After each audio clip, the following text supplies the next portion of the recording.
이상입니다.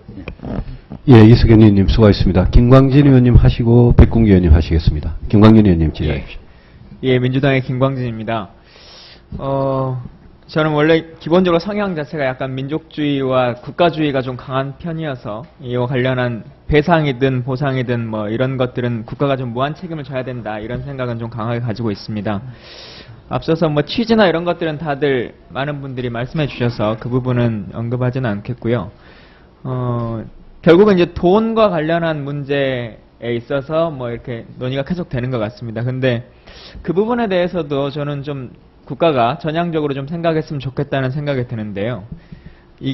이것과 같이 비교할 수 있을지 없을지 모르겠습니다만은 요즘 과거사와 관련해서 이것에 대한 보상과 배상 이런 것들이 법원 판결에 의해서 나오기도 하고 혹은 뭐 재판 결과를 했는데 재판 결과가 그러니까 과거사를 떠나서 재판을 했는데 재판 결과가 나중에 잘못됨으로 인해서 그분이 젊은 시절에 감옥에서 있었던 것에 대한 보상을 이후에 뭐 하기도 하죠.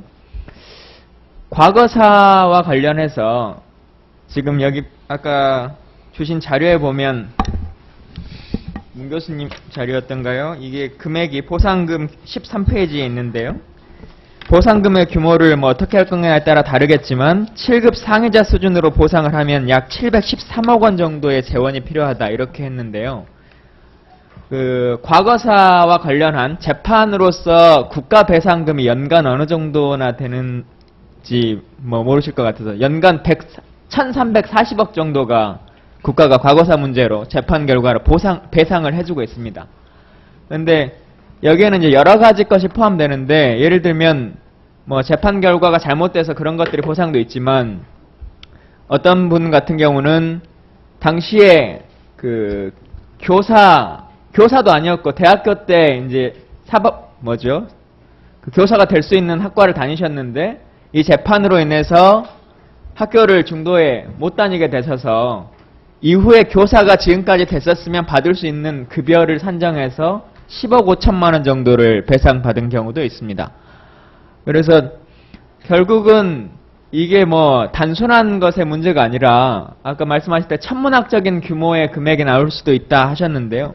천문학적이 나오든 어쩌든지 간에 각각의 많은 분들이 천문학적인 아픔과 천문학적인 세월과 젊음을 다 희생해서 이 나라가 이루어진 거기 때문에 국가가 좀 그런 부분에 대해서 좀 명확하게 했으면 좋겠다고 생각하고 저는 막 계속 말씀하시기에 금액이 엄청 크다고 생각하는데 뭐 700억 정도의 금액이라면 그리고 이게 한 번에 보상금으로 지급되고 매년 하는 것이 아니라면 뭐 방식은 여러 가지 있겠습니다만은 충분히 가능할 수 있겠다. 이게 인식의 문제일 수 있겠다는 생각이 많이 듭니다.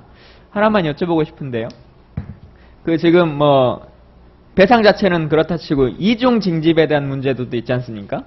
예, 그 부분은 혹시 뭐 따로 어느 정도는 보상이 되거나 한 부분이 있습니까? 이창영 실장님 혹시? 예, 이중 징집 부분 특히 그러니까 지금 여기 박태성 회장님도 말씀하시는데 이중 징집에 대한 보상 이제 없고 없습니다. 또 이중 징집 자체가 있을 수가 없습니다. 그 부분 좀 말씀해 주시죠. 예, 그 부분 말씀 좀 해주십시오. 예. 이중짐집이란 말이 뭐 여기서도 그렇고 여러 곳에서 이중짐집이란 말이 많이 나오는데 이중짐집은 있을 수가 없습니다. 근데 이제 그 군번 계급을 받고 현역 근무를 하고 제대를 하면은 병무청에 등록이 되고 또 그 제대증이 있지 않습니까? 예. 그건 천치바보가 아닌 다음에야 제대한 사람이 두 번 입대할 리가 없지 않습니까? 그거는 위중징집이라는 건 뭐냐 하면은 예를 들어 학도 이용대이나 노무자나 이 비군의로로 있다가 귀가해가지고 있다가 이제 영장이 나와가지고 갖는 그걸 이중징집이라고 그러는데 이건 이중징집이 아니죠. 그러면 박태승 회장님이 생각하시는 그 29,000명에 포함되는 사람 중에는 이중징집 대상자는 없습니다. 없다고 말씀하시는 전혀 없습니다. 예, 알겠습니다. 이상입니다. 네.